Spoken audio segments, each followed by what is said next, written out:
Okay, you don't have enough time to solve the problems. We will have breaks, lunch, parties. We can continue the discussion. And one more thing. In the break, after the break, please change your seat. So don't sit back to the same seat. And okay. So our very first speaker doesn't need any introduction. He said, I just need to say, welcome, Doug.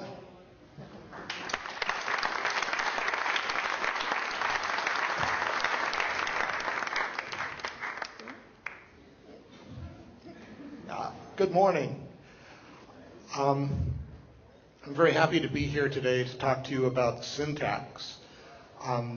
And the reason to talk about syntax, I'm going to talk about syntax, how to get it, what it's for, what it's not for, what it costs,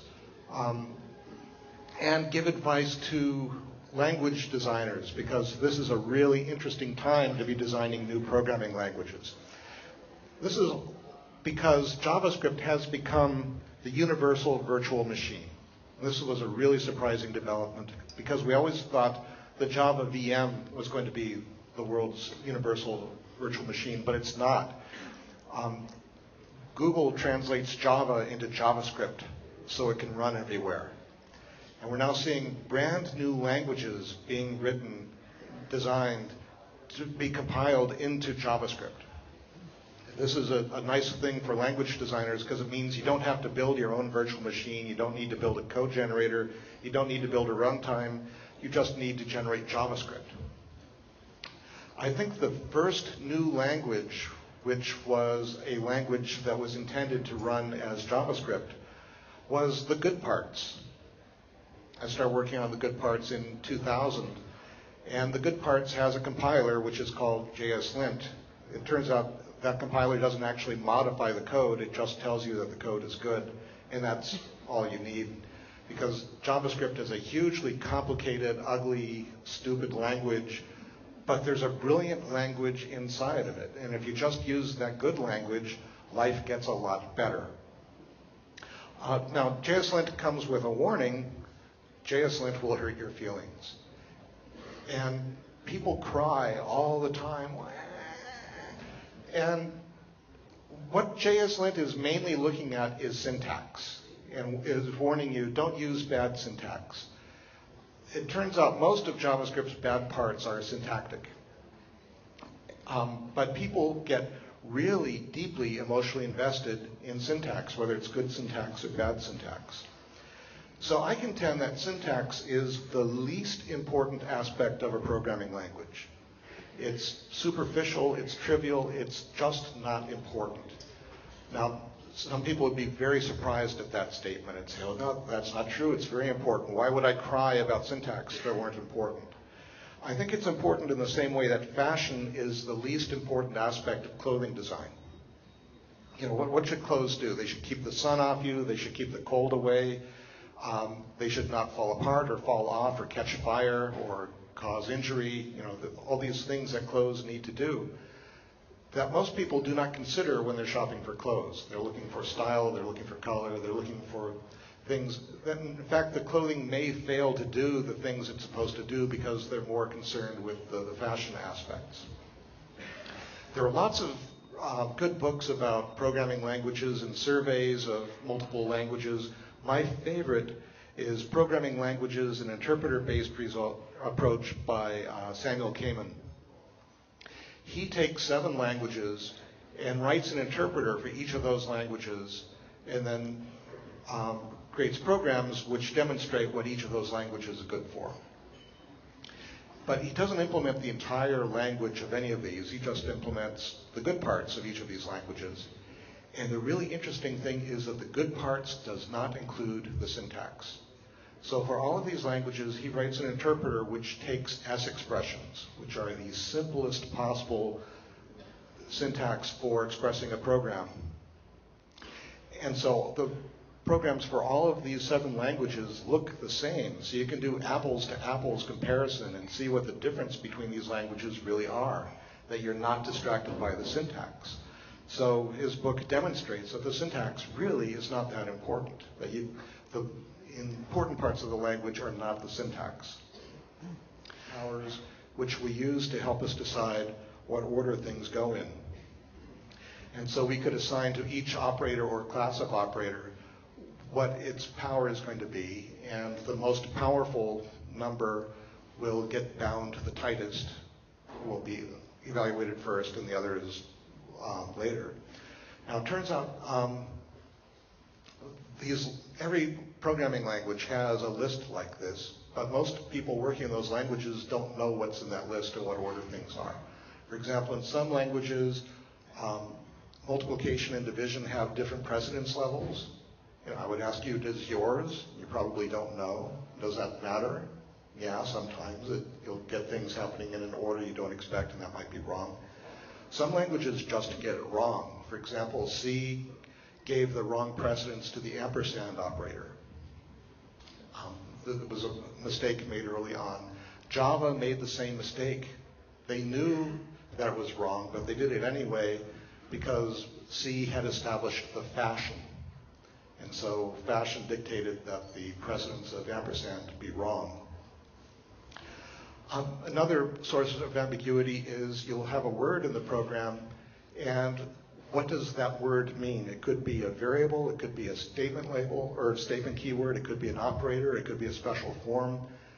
There's no way to know quickly what it is. It's going to depend on complicated rules. And so that's a level of complexity that you don't have in Smalltalk, you don't have in Lisp, but we have in our languages. So we have reserved words and policies for when you can use a name and when you can't.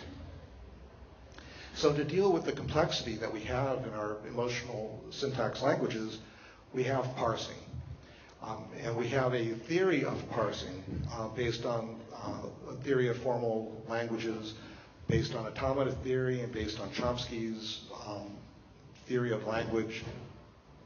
And this stuff can get really, really complex. And to help compiler writers manage it, we now have tools which will take descriptions of grammar in BNF or other expressions and automatically turn that into tables which can then be fed to a program which will then parse your stuff. But it's really complicated, and it's a little, because there's so much indirection in it, sometimes we're not sure exactly what parses how, and so there's some confusion there.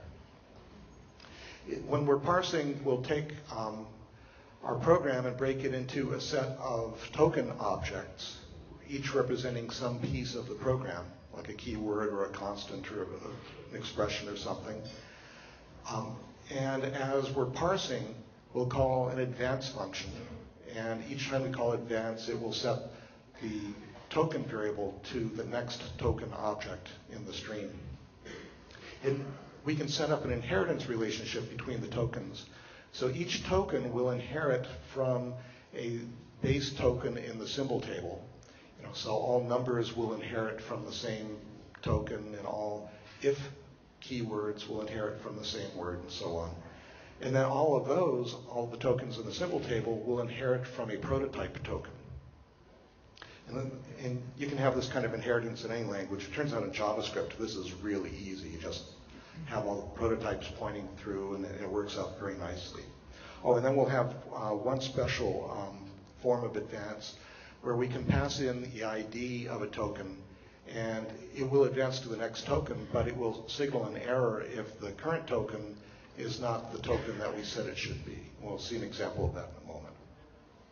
Okay, so the whole point of the parsing is to take our stream of tokens and turn it into a tree.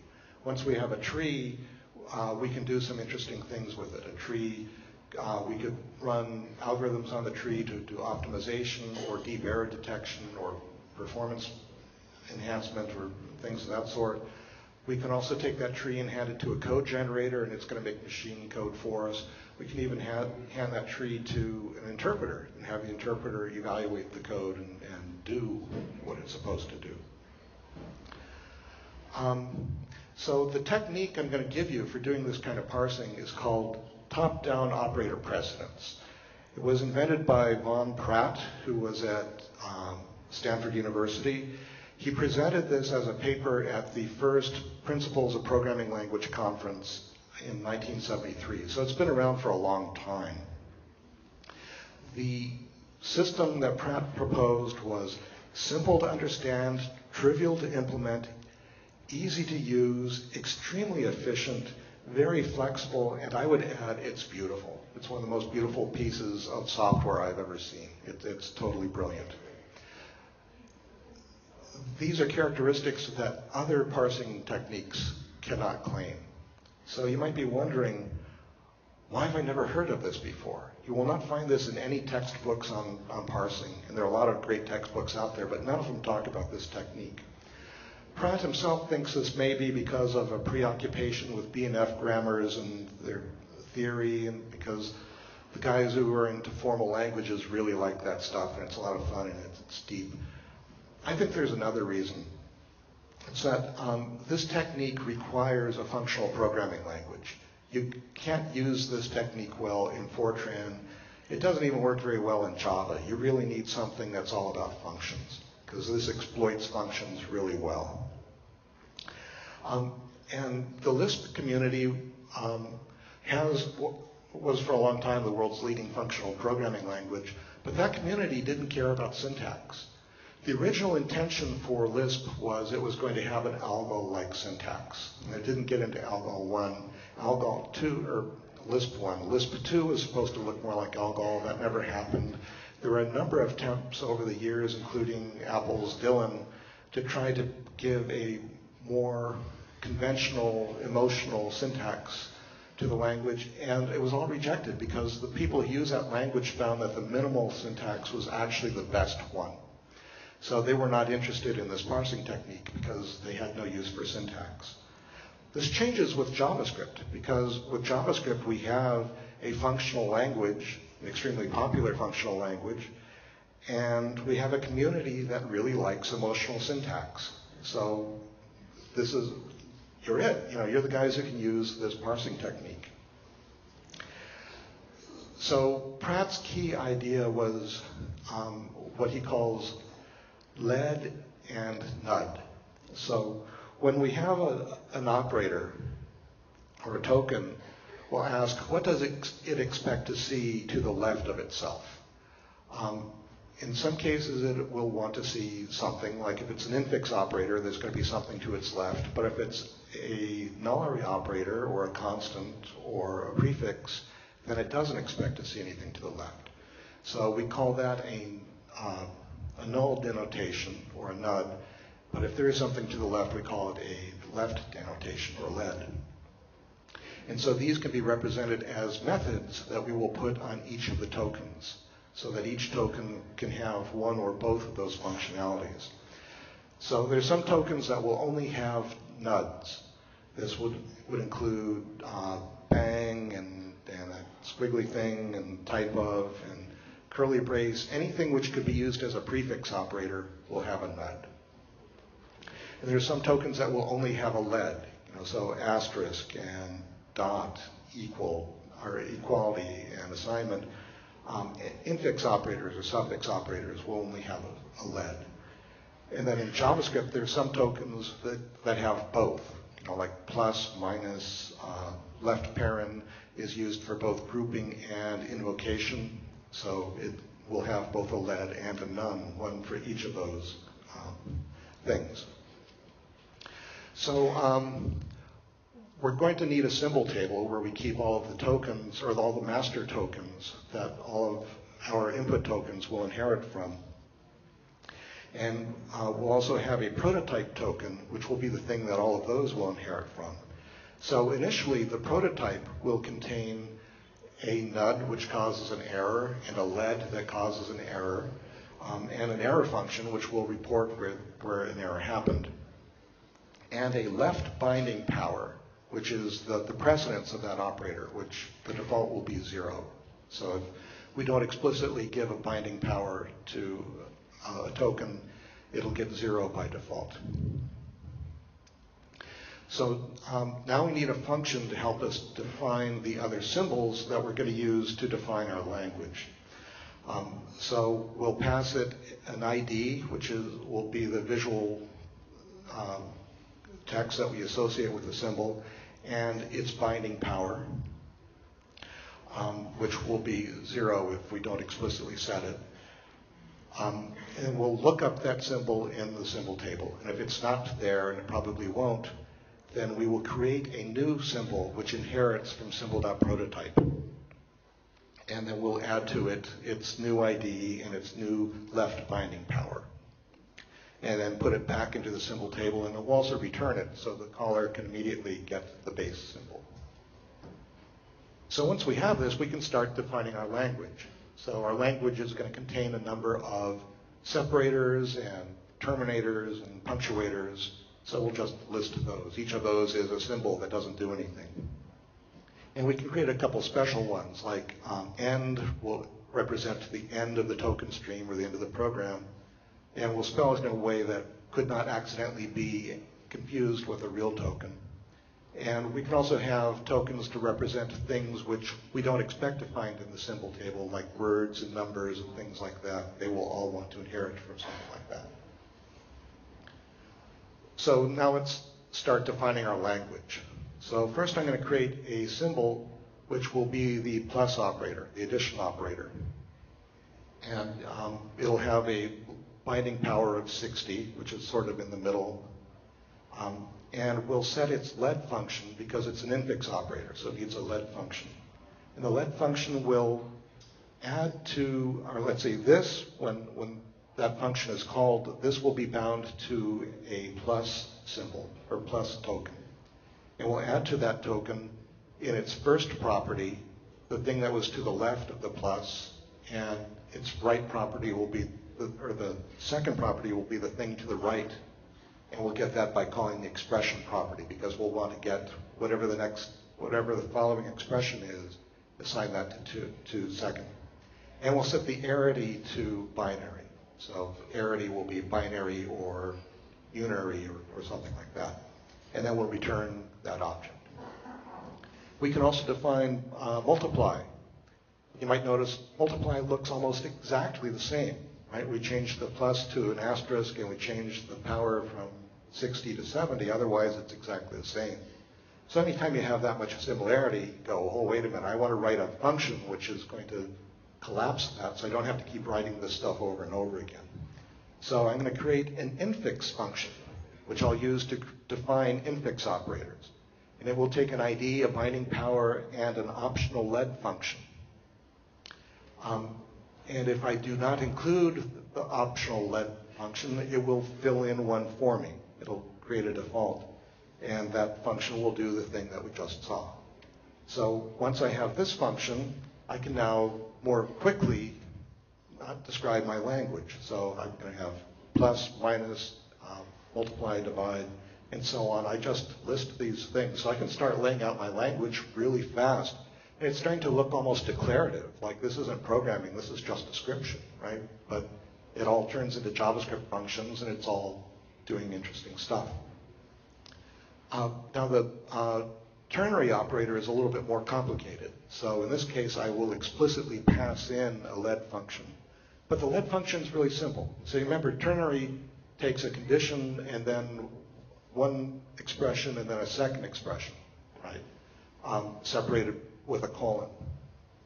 So to first, we'll get the thing that's on the left. That'll be the condition. And then we'll call expression, and that'll give us the thing on the right. And then we'll advance past the colon, and then we'll call expression again to get another expression, and we'll set the arity to ternary. That's it. So we've now parsed the question mark operator. That was pretty easy.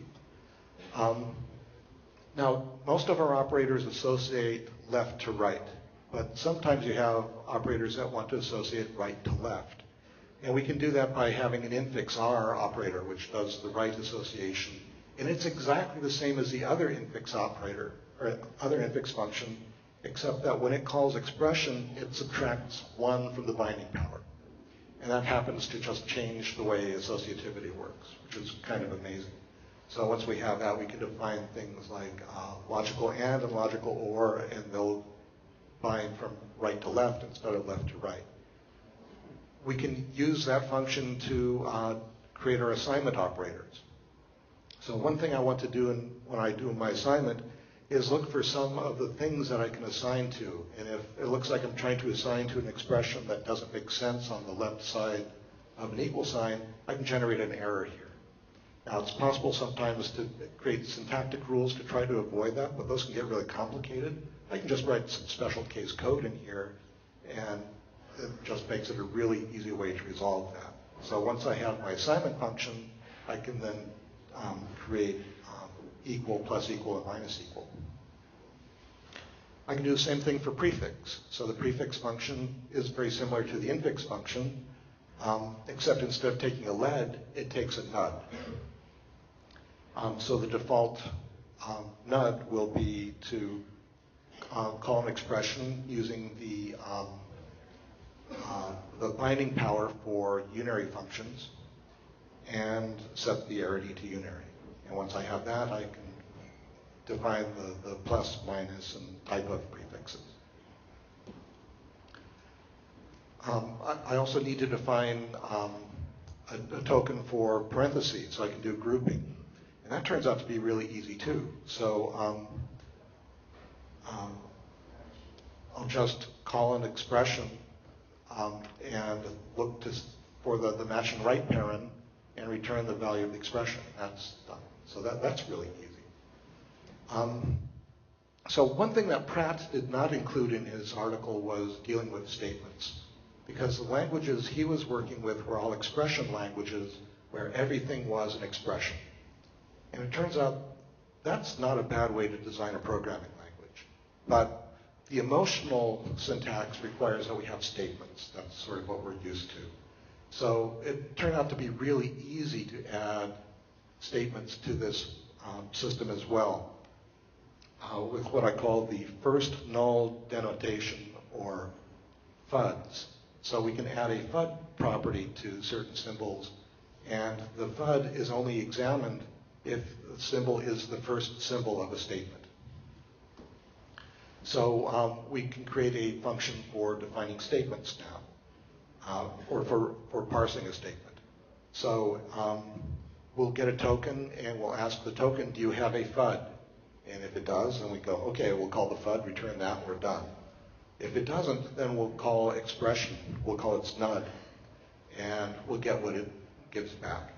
Now in JavaScript, anything that's returned as an expression in a statement position is allowed, which I think was a terrible mistake, because it means you can ignore a lot of errors. I think the only things that make sense are assignment and invocation. So I can test for that here, and if that's what it is, then I'll allow it. And if it's not one of those, I'll give an error because the program doesn't make sense. Oh, and then at the end, I'll look for a semicolon and skip that. But I'll have more than one statement in my program. I'll have many statements. So the statements function will return an array of statements, and it'll just keep calling statement over and over again, adding the results to the array until it finds a token which is the end of the program, or a curly brace, which is the end of a block. I can have a function for looking for blocks. A block will start with a curly brace, and then we'll have statements, and then we'll have the closing curly brace, and we return the statements that we got. Now I can define statements using this statement function. It will take an ID and a FUD function, and so we'll create a symbol, obtain a symbol, and add FUD, and that's it. So having that, I can now define an if statement. I'm not going to show all of the statements in the language, but if is sort of an important one, and it's slightly complicated, so this is a good one to look at. So first it looks for the parent of the condition, and then it will parse the expression that's inside, and then it looks for the closing parent. It will then parse the block. It will then look to see if there's an else, and if there is, then it will look at the next token, and if it's an if, it will parse that as a statement. Otherwise, it'll try to parse a block. That's because of the weird thing that if else does. You don't always have to have a block after it. And that sets the arity to statement, and it's done with that. So the thing that makes all of this work is this. This is the most ingenious bit of programming I have ever seen. You've seen the steps of building a compiler, and it's all trivial. You haven't seen anything that was hard or complicated, and it all works because of this. This is the function which will evaluate an expression. It will take a write binding power, that is what it expects to see on the write, and it will start by taking the nud of the current token and get its value, and then it will compare the nud of the next token with its binding power and decide if it is done or if it should keep going. And so if it keeps going, it will then get the lead of the next one.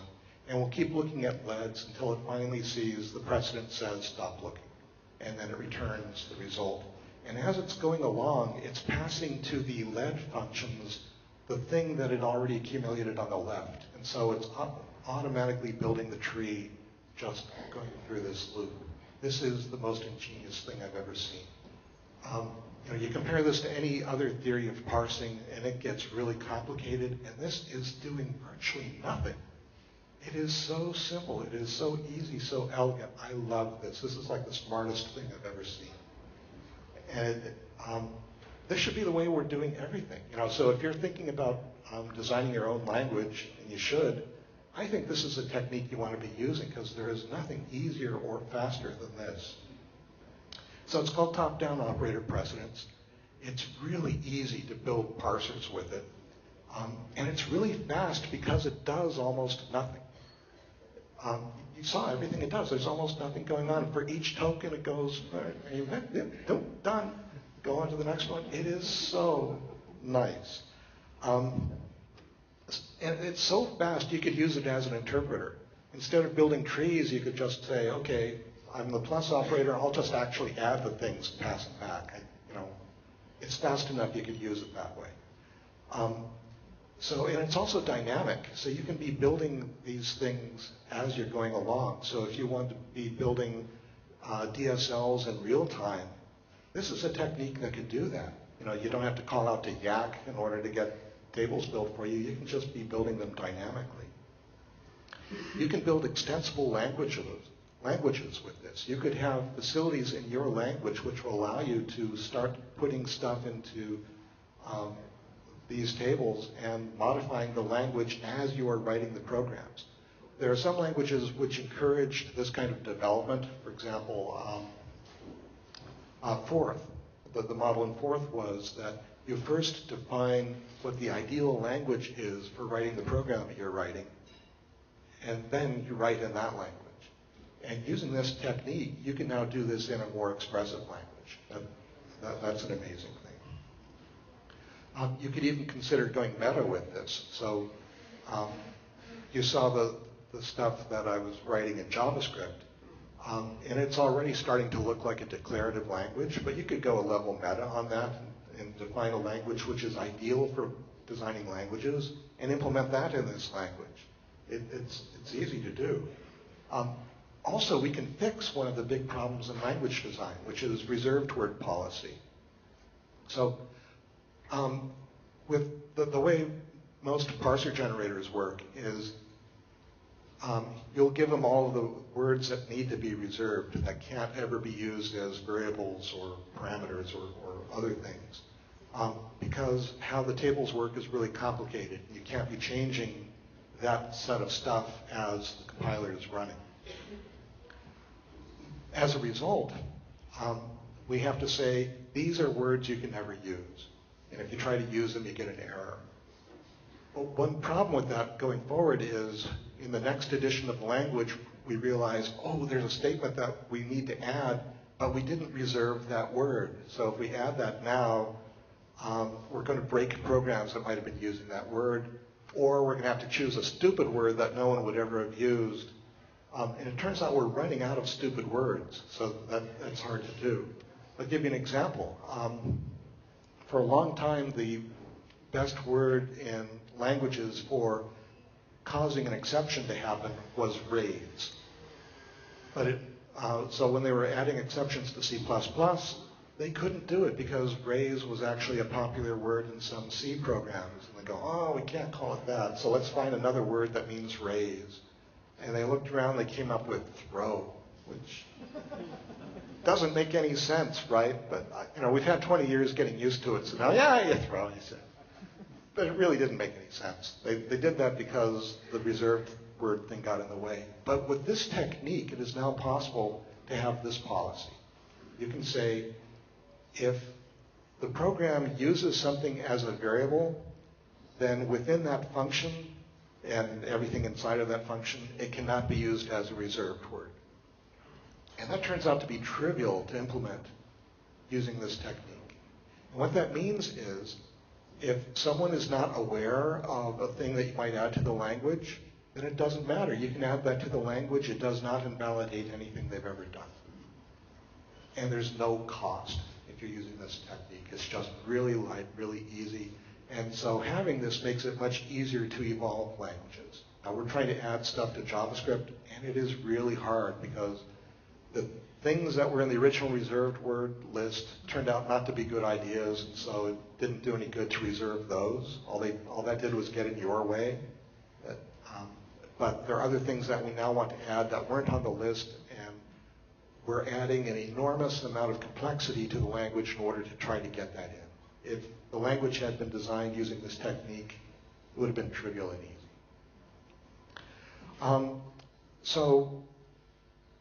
I have some advice for any of you who might be planning on designing programming languages, and I think you should. I think you should, every one of you should be designing programming languages.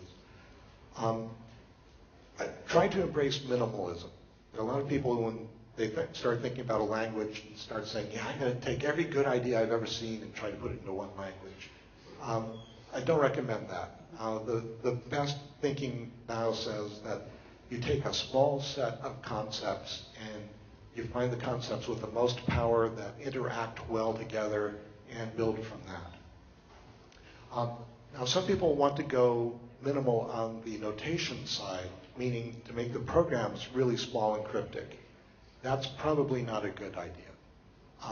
There's this notion that the thing that would make us more productive as programmers would be to reduce the amount of typing we have to do. And that turns out not to make any sense at all. So that's not where you want to go. Instead, you want to make the programs more error resistant. You want to add more redundancy. You want to create more space between programs which are correct and programs which are not. And you're probably not going to do that by trying to make the program smaller. In some cases, it actually pays to make them bigger. And most of all, you want to figure out a way to make programs in your language readable. It's important that they make sense to human readers, at least as much sense as making sense to your compiler. So spend a lot of time thinking about that. And innovate. Do important new stuff. We already have a lot of Java-like languages, so don't make another one of those. If you find yourself writing Coke bottle equal new Coke bottle, step away from the computer and go in the woods for a while and walk and think. Don't do that again. Choose your features very, very carefully. Give yourself a budget, a really tight budget about how many features you're going to add. And if you think of another feature to add, try to take one of the other features out. Only put in the stuff that's going to be really important. Beware of sometimes is useful. Turns out, so some people think, well, I can see that as sometimes useful, so I want to put it in my language. I challenge anybody to come up with anything ever that couldn't sometimes be useful. The worst things you can imagine, I could see there might be a use for that. So that is not a high enough bar for getting stuff into your language. Instead, you want to say, like, is it necessary? Is it essential? Is it important? That's good. Sometimes useful, out. You don't want that stuff. Avoid universality. Don't try to make the language that does everything. There have been many attempts at that, and they've all failed. because it turns out there are lots of different kinds of programming. You can divide programming into system programming and application programming, and you can divide each of those into lots of other categories. And they're different. And there are things that make sense to do here that are insanely stupid to do there, and vice versa. Specialization in language turns out to be a good thing. So look at what you can do in order to make the language better suited. Sometimes people will point at the Swiss Army knife. Like, that's a tool that does everything. I want to do that.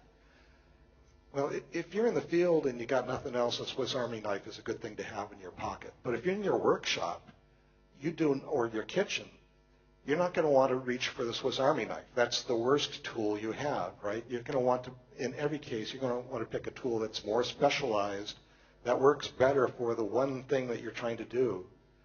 You don't save time by having to get out the blade that's too short for the thing you're trying to do.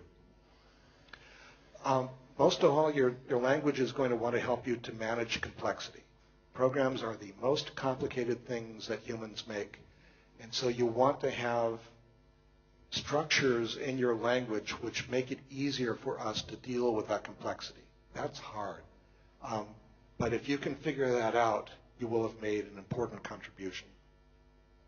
And then you should also promote quality. There are people in our profession who, if you give them a chance to do something stupid, will take it and will be quite proud that they did. And so the social cost and the business cost and all of that is huge. You don't want to be contributing to that. So if there's a smart way to do things, don't add the stupid way too. You don't have to. Just keep it smart. Make new mistakes. Now, every programming language has mistakes. There's never been a design for any language that was perfect. So you're going to make mistakes. Make original mistakes. Don't make the same mistakes that Gosling made or that Ritchie made or that Thompson made. Make a new mistake. Blaze new territory. Let the language teach you. Every programming language can teach you things. And so I recommend to everybody, learn as many languages as you can. They can all teach you. If the language you are creating is not teaching you, then you're not trying hard enough. It should make you smarter as well. Embrace Unicode. So Unicode is one of the smartest things ever invented. It allows us to write programs that can handle all of the characters in all of humanity's languages at once. That is such a wonderful accomplishment. But we don't take advantage of that in our languages. So we're still programming in the ASCII set. We've got 32 special characters, and that's all we get to play with. The theory is that programmers are not smart enough to handle characters that don't have a picture on a key in front of them. And so because of that, we're stuck in the ASCII set. And in the case of JavaScript, we have run out. We have no more ASCII characters. And so we're stuck. But Unicode has thousands of special characters in it, mathematical operators and Greek letters and stuff like that. Certainly you don't want to go crazy, and you don't want to make a language which is ugly, and you don't want to make it hard to use. But if there is stuff in the Unicode set which can be more expressive and communicate better, consider doing that. Try to leap forward. Programming language design tends to have a leap forward about every generation. We went from machine coding to high-level languages to structured programming to object-oriented programming, and then we got stuck. Object-oriented programming was such an important advance that we have not gotten the momentum to take the next leap forward. So we're overdue on that, and so we need help in figuring out where do we go next. Most of the virtually all of our languages are still sequential languages, talking about a list of instructions which happen one after another. And that's been true going all the way back to Fortran and earlier. But the world is getting more and more complicated. So we're not just sequential anymore. We're now going parallel, and we're going parallel in many directions. We're going out into the clouds. We're going into the multi-cores. And our programming languages give us no leverage in dealing with that stuff. So try to figure out a way in your language to take us into that world. Also, there are other models of computation besides one instruction after another. Consider state machines. State machines are a really powerful way of representing some sorts of procedures, which is way underappreciated in modern programming systems. Constraint engines even more so. Constraints allow you to express things as equations, and then the system will automatically solve things so that you can have programs that can run in either direction or multiple directions or dimensions. It's wonderful stuff, way underutilized in modern languages. And most of all, have fun. It turns out programming language design is a great hobby, and I recommend it to everybody because it's great, it's fun. But don't get too wrapped up in the fashion stuff. And it's weird to talk about, language design is maybe the nerdliest of the arts. And to be talking about fashion at the same time, you're talking about something that's so incredibly nerdy, but it really does come down to fashion. And we get so stuck in our pleats and our cuffs and our bows that we forget how to make progress. So I encourage you all to leap forward. Oh, and finally, don't forget your semicolons. Thank you and good night.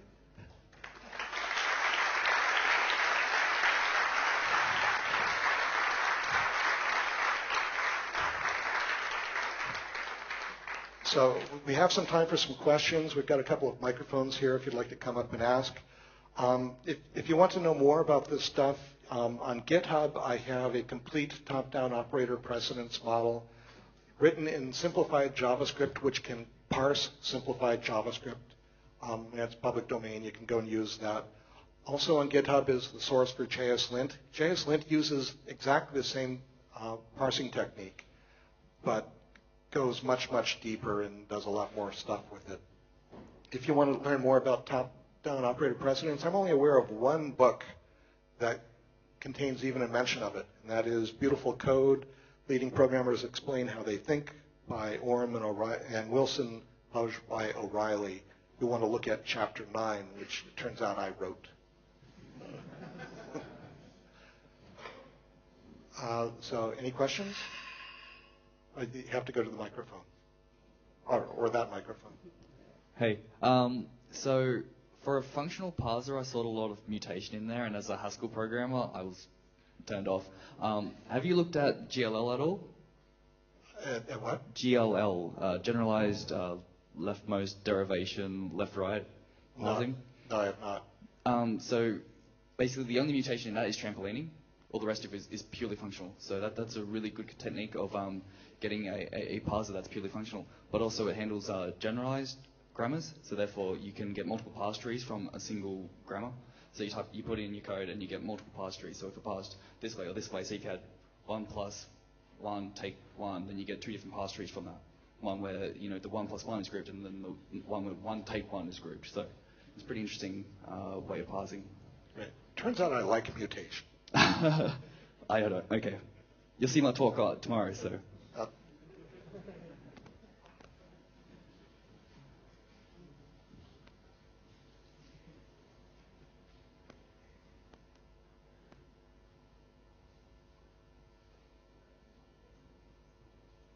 Is that it, really?